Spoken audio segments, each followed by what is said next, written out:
Good morning students.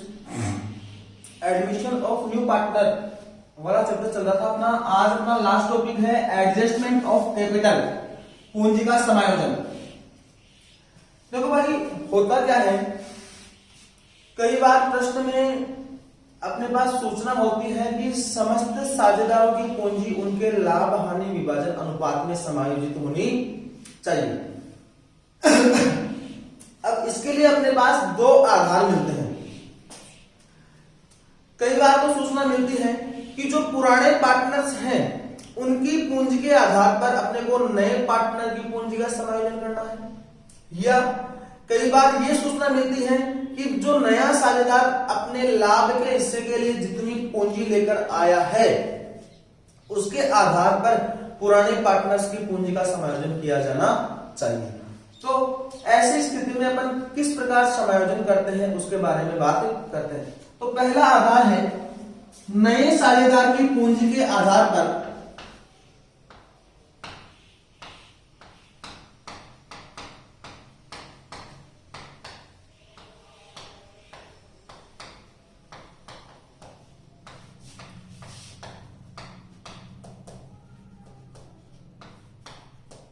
पुराने साझेदारों की पूंजी का समायोजन।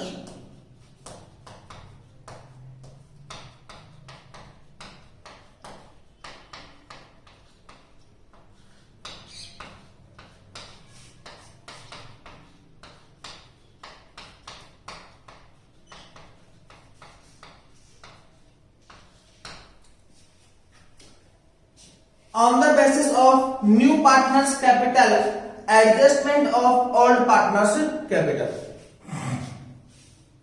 या ऐसे कहते हैं adjustment of old partners capital on the basis of new partners capital. नए साझेदार की पूंजी के आधार पर पुराने साझेदारों की पूंजी ज्ञात करना। कैसे करेंगे? देखो भाई, प्रश्न में जब भी नए साझेदार की पूंजी, ऐसी स्थिति में किसके आधार पर पूंजी ज्ञात कर रहे हैं? नए पार्टनर की पूंजी के आधार पर। इसका मतलब नए साझेदार की पूंजी तो अपने को दी हुई होगी, पूंजी के साथ में उसका लाभ हानि विभाजन अनुपात भी, अर्थात वो कितने हिस्से के लिए आया, ये भी सूचना अपने पास होगी। तो सर्वप्रथम अपन क्या करेंगे? नए साझेदार की पूंजी और उसके लाभ के हिस्से के आधार पर सबसे पहले संपूर्ण फर्म की पूंजी का पूंजी ज्ञात करेंगे, जैसे अपन हिडन गुडविल में किया करते थे। नए साझेदार की पूंजी और उसके लाभ के हिस्से के आधार पर संपूर्ण फर्म की पूंजी की गणना की जाएगी और उस पूंजी को नए लाभ हानि विभाजन अनुपात में डिवाइड कर दिया जाएगा। तो नए लाभ हानि विभाजन अनुपात में जैसे ही डिवाइड करेंगे तो जैसे अपने जो भी अपने पुराने पार्टनर्स हैं उनकी पूंजी कितनी कितनी होगी ये अपने सामने आ जाएगी। फिर पहले आधार की बात करते हैं। क्या करेंगे? इस स्थिति में नए साझेदार की पूंजी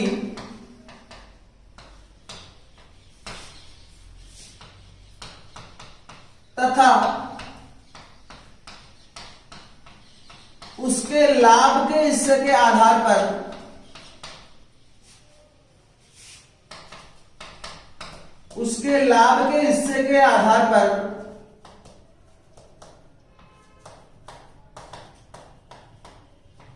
संपूर्ण फर्म की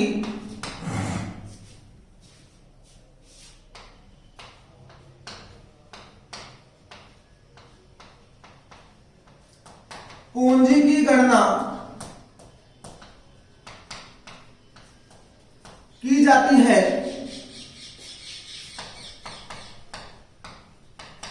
तत्पश्चात इसे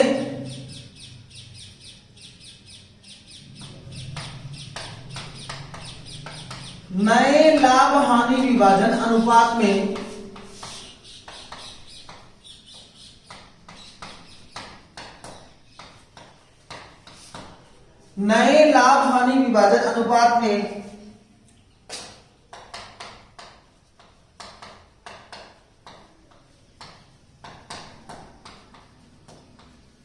बांट दिया जाता है। बात समझ में आ रही है? सबसे सबसे पहले क्या करेंगे, नए पार्टनर के लाभ के हिस्से और उसकी पूंजी के आधार पर संपूर्ण फर्म की पूंजी कैलकुलेट करेंगे और उसको ऊपर क्या करेंगे, नए लाभ वाले अनुपात में बांट देंगे। जैसे मान लो पुराने पार्टनर है ए और बी, इन्होंने फॉर एग्जांपल ए ने लगा रखी है 20,000 की पूंजी, बी ने लगा रखी है फॉर एग्जांपल 25,000 की पूंजी। सी पार्टनर आया 1/3 हिस्से के लिए और वो 30,000 की पूंजी लेकर आया। इनका नया लाभ हानि विभाजन अनुपात है फॉर एग्जांपल 1:1:1। एनपीए सर क्या है, 1:1:1। यहां पर मान लो इसकी पूंजी है 35,000। देखो नए पार्टनर की पूंजी के आधार पर किसका समायोजन करना है, पुराने पार्टनर की पूंजी का समायोजन करना है। तो सबसे पहले क्या करेंगे, नए पार्टनर के लाभ के हिस्से और उसकी पूंजी के आधार पर संपूर्ण फर्म की पूंजी कैलकुलेट करेंगे, कितनी आ जाएगी, सी की पूंजी के आधार पर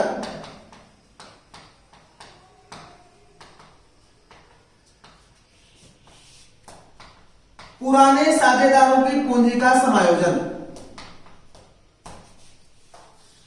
सबसे पहले 1/3 हिस्से के लिए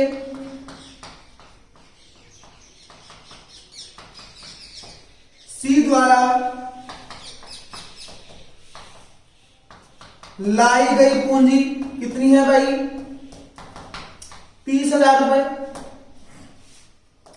इसलिए एक हिस्से के लिए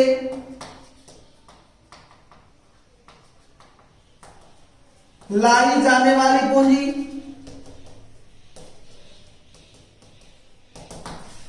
एक का नाम आता है, ये चीज कहां चली जाती है उसके भाग में, 30,000 भाग 1/3। इसका सॉल्यूशन क्या होगा, 3 कहां चले जाएंगे ऊपर गुणा में, और 3 गुणा में जाते कितना आ जाएगा, 30,000 गुणा 3 कहूं तो 90,000 रुपए। संपूर्ण फर्म की पूंजी कितनी होगी, 90,000। अब इसको क्या करेंगे, नए लाभ वाले विभाजन अनुपात में 1:1:1 में बांटेंगे। इसलिए एक की पूंजी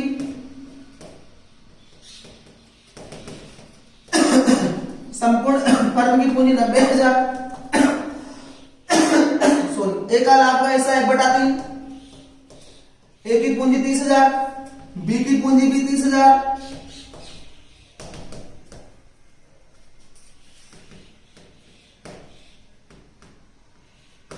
इसलिए बी की पूंजी 30,000। अब देखो भाई ए ने पूंजी लगा कितनी रखी थी, 20,000, उसकी पूंजी होने कितनी चाहिए, 30,000, कम कितनी है, 10,000। इसका मतलब पूंजी का समायोजन करने के लिए ए जो है 10,000 की पूंजी और लेकर आएगा। जैसे ही प्रश्न का एंड होगा उस टाइम पर अपने को 10,000 रुपए ए से और मंगवाने पड़ेंगे और ए से मंगवाएंगे तो अपनी एंट्री हो जाएगी, ए पैसा लेकर आएगा और ए पैसा लेकर आएगा तो एंट्री हो जाएगी cash account DR to as capital account. बात समझ में आ रही है। अब ए की पूंजी कितनी हो गई, 30,000 रुपए, पहले कितनी थी 20, 10,000 रुपए और लेकर आ गया, अब ए की पूंजी कितनी हो गई, 30,000 रुपए। बात समझ में आ रही है। बी की पूंजी कितनी होनी चाहिए, 30, जबकि उसकी पहले से पूंजी कितनी है, 35,000। इसका मतलब क्या करेगा, बी जो पार्टनर है वो 5,000 रुपए लेकर जाएगा और 5,000 रुपए जब लेकर जाएगा तो एंट्री क्या हो जाएगी, बीज capital account debit to cash. B 5,000 लेकर चला जाएगा। अब बी की पूंजी कितनी हो गई, 30,000 और सी की पूंजी कितनी है, 30,000। इसका मतलब सभी साझेदारों की पूंजी उनके लाभ हानि विभाजन अनुपात में आ गई। ये किसके आधार पर गणना की अपन ने, सी के लाभ के से और उसकी पूंजी के आधार पर अपन ने पुराने पार्टनर्स की पूंजी की गणना की है। बात समझ में आ गई। अब दूसरा पॉइंट आता है अपना,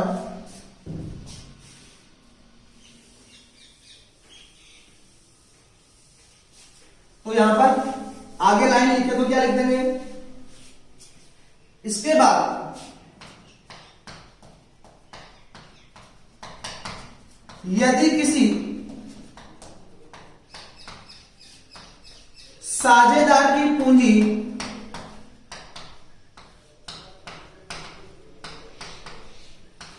कम रहती है तो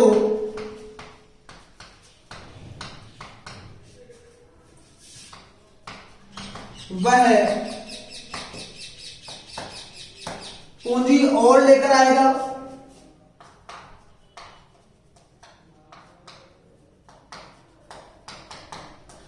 तथा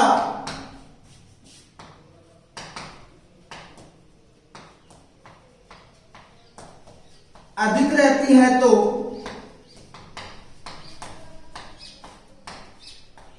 वह लेकर चला जाएगा, अधिक पूंजी लेकर चला जाएगा। बात समझ आ रही है? इस प्रकार नए साझेदार की पूंजी के आधार पर अपन पुराने पार्टनर्स की पूंजी का समायोजन करते हैं। कैसे करेंगे दोबारा देखना एक बार फटाफट। इस स्थिति में नए साझेदार की पूंजी और उसके लाभ के हिस्से के आधार पर संपूर्ण फर्म की पूंजी कैलकुलेट करेंगे। नए पार्टनर का लाभ का हिस्सा कितना है और वो पूंजी कितनी लेकर आया, उसके आधार पर संपूर्ण फर्म की पूंजी कैलकुलेट करेंगे और जो पूंजी आएगी उसको नए लाभ हानि विभाजन अनुपात में डिस्ट्रीब्यूट कर दिया जाएगा। नए लाभ हानि विभाजन अनुपात में डिस्ट्रीब्यूट करते ही जो अपने पुराने पार्टनर्स हैं उनकी पूंजी कितनी कितनी होनी चाहिए सामने आ जाएगी। अगर किसी पार्टनर की पूंजी कम रहती है, पहले कम थी, अब ज्यादा, वर्तमान में जो मैंने कैलकुलेशन की है वो ज्यादा आ रही है तो वो और लेकर आ जाएगा। पहले ज्यादा थी, वर्तमान में जो कैलकुलेशन की है वो कम आ रही है तो वो लेकर चला जाएगा। बात समझ आई? अब दूसरा पॉइंट आता है अपना,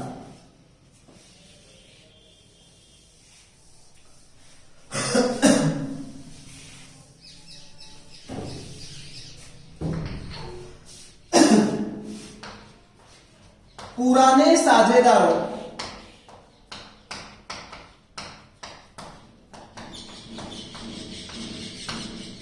की पूंजी के आधार पर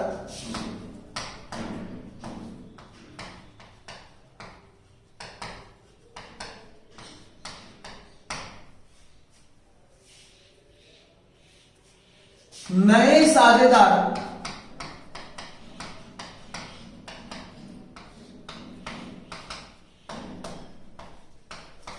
की पूंजी का समायोजन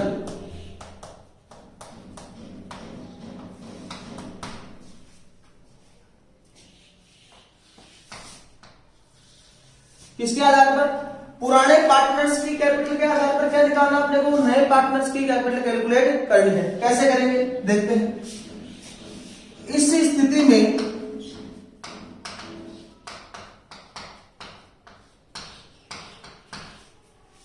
पुराने पार्टनर्स की या पुराने साझेदारों की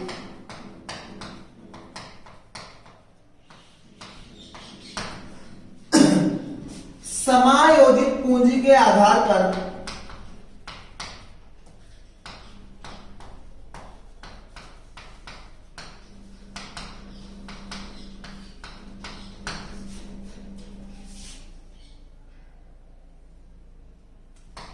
संपूर्ण फर्म की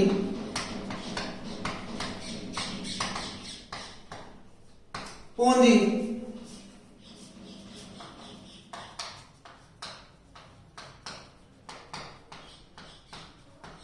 ज्ञात की जाती है। तत्पश्चात इस पूंजी को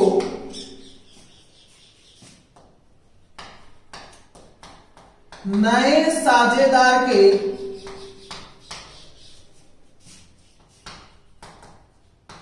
लाभ के हिस्से से गुणा करके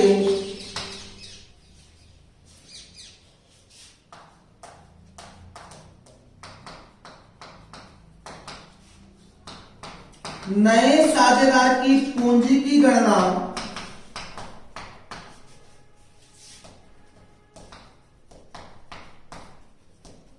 की जाती है। देखो भाई करना क्या आपने को इसमें इस स्थिति में पुराने पार्टनर्स की कौन सी पूंजी? इंपॉर्टेंट पॉइंट है समायोजित पूंजी। समायोजित पूंजी का मतलब क्या होता है कि पार्टनर्स की पूंजी में गुडविल हो, अवितरित लाभ हो, अवितरित हानियां हो, पुनर्मूल्यांकन खाते का लाभ अथवा हानि हो, सारे समायोजन कर दो। उसके बाद में अंत में जो पूंजी बचती है वो ही पूंजी कौन सी पूंजी कहलाती है? समायोजित पूंजी कहलाती है। बात समझ में आ रही है? देखो भाई अपन ने कौन कौन से पॉइंट किए थे? गुडविल का समायोजन, meaning valuation and accounting treatment of goodwill. तो पुराने पार्टनर्स की जो पुरानी पूंजी है उसमें गुडविल अगर उनको मिलेगी तो उनको उनमें जोड़ा जाएगा। अगर पुराने गुडविल अगर ख्याति खाता खुला हुआ है तो उसको डेबिट कर देते हैं अपन। ओल्ड पार्टनर्स कैपिटल अकाउंट या गुडविल एंट्री अपन ने की है तो लेस कर दिया जाएगा। ठीक है, अर्थात पार्टनर्स कैपिटल अकाउंट में सारी बातें हो जाएगी। पुनर्मूल्यांकन खाते में प्रॉफिट है तो उस पूंजी में जुड़ जाएगा, लॉस है तो घट जाएगा। अवितरित लाभ है तो पूंजी खाते के प्रारंभिक शेष में जुड़ जाएगा उनके, और हानि है तो पूंजी खाते के प्रारंभिक शेष में घट जाएगा। ये सारे समायोजन करने के बाद में जो उनकी कैपिटल बचेगी वो कौन सी कैपिटल होगी? एडजस्टेड कैपिटल अर्थात समायोजित पूंजी। बात समझ में आ रही है? तो समायोजित पूंजी के आधार पर संपूर्ण फर्म की पूंजी ज्ञात की जाएगी। मान लो संपूर्ण फर्म की पूंजी ज्ञात की जाएगी, और संपूर्ण फर्म की पूंजी जैसे आ जाएगी तो उसको अपन क्या करेंगे? नए साझेदार के लाभ के हिस्से से गुणा करके, जैसे मान लो संपूर्ण फर्म की पूंजी है 5 लाख रुपए, नए पार्टनर का लाभ का हिस्सा है 1/5, इसका मतलब नए पार्टनर की पूंजी कितनी हो जाएगी? 5 लाख गुणा 1/5 तो 1 लाख रुपए, अर्थात वो 1 लाख रुपए पूंजी के रूप में नगद लेकर आएगा। बात समझ में आ रही है? देखना भाई एग्जाम्पल लेते हैं।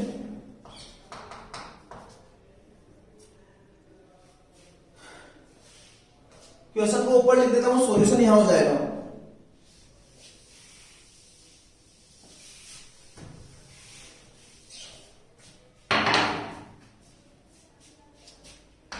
ए तथा बी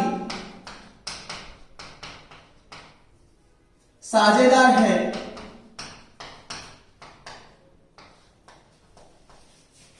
उन्होंने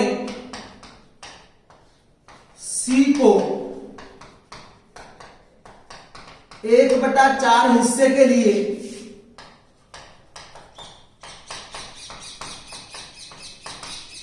फर्म में प्रवेश दिया।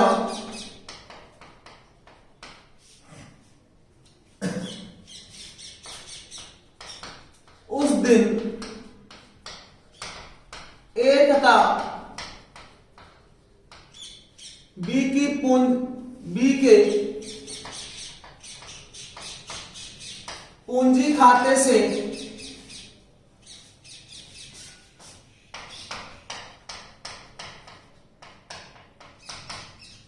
संबंधित समायोजन निम्न है।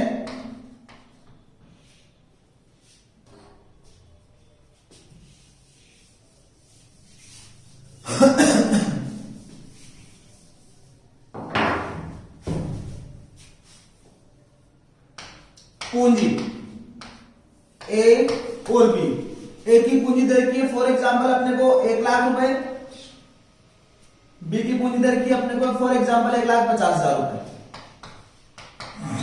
फिर ख्याति में हिस्सा ए का आया है फॉर एग्जांपल 10,000 रुपए, बी को भी मिला फॉर एग्जांपल 10,000 रुपए। फिर पुनर्मूल्यांकन पर लाभ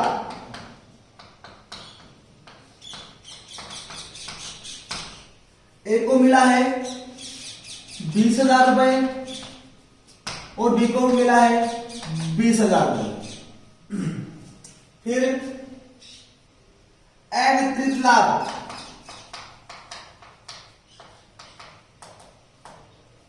ए के है 30,000 रुपए,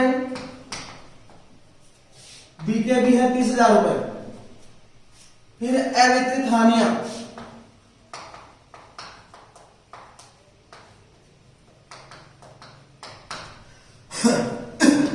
ए की है 10,000 रुपए, बी की है 10,000 रुपए। अब प्रश्न अपना यह है कि पुराने पार्टनर्स की पूंजी के आधार पर नए पार्टनर की पूंजी कैलकुलेट करनी है। ठीक है, सबसे पहले क्या करते हैं अपन? पुराने पार्टनर्स की समायोजित पूंजी के आधार पर संपूर्ण फर्म की पूंजी कैलकुलेट करते हैं। ठीक है भाई, इनकी समायोजित पूंजी कितनी आएगी देखते हैं भाई। देखो पूंजी खाते का प्रारंभिक शेष 1 लाख और 1,50,000, ख्याति में हिस्सा 10,000 मिला है जुड़ेगा, पुनर्मूल्यांकन पर लाभ है जुड़ेगा, अवितरित लाभ है जुड़ेंगे, अवितरित हानियां घट जाएगी। क्या करेंगे? इन दोनों इन सबको जोड़ दो, इसको घटा दो, कितना हो गया? 1,60,000 माइनस 10,000 1,50,000। ए की समायोजित पूंजी कितनी आ गई? 1,50,000। बी की समायोजित पूंजी कितनी आ जाएगी?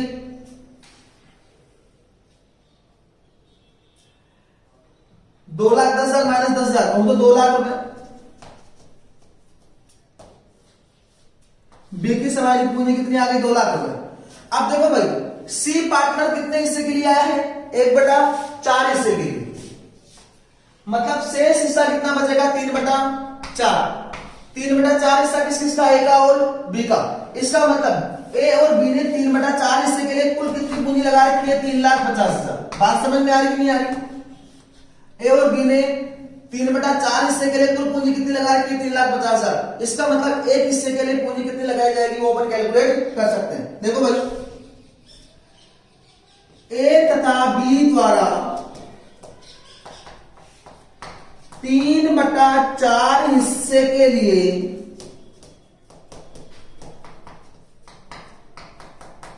लगाई गई पूंजी कितनी है?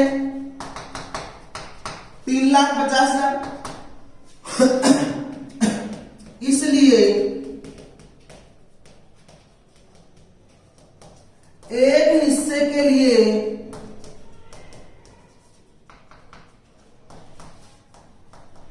लगाई जाने वाली पूंजी कितनी हो जाएगी? 3,50,000 गुना 4/3। ये इसके भाग में जाएगा, भाग में जाते पॉजिटिव हो जाएगा। एक इसके आगे संपूर्ण फर्म की पूंजी आ गई और नए पार्टनर का हिस्सा कितना? 1/4। इसलिए सी द्वारा 1/4 हिस्से के लिए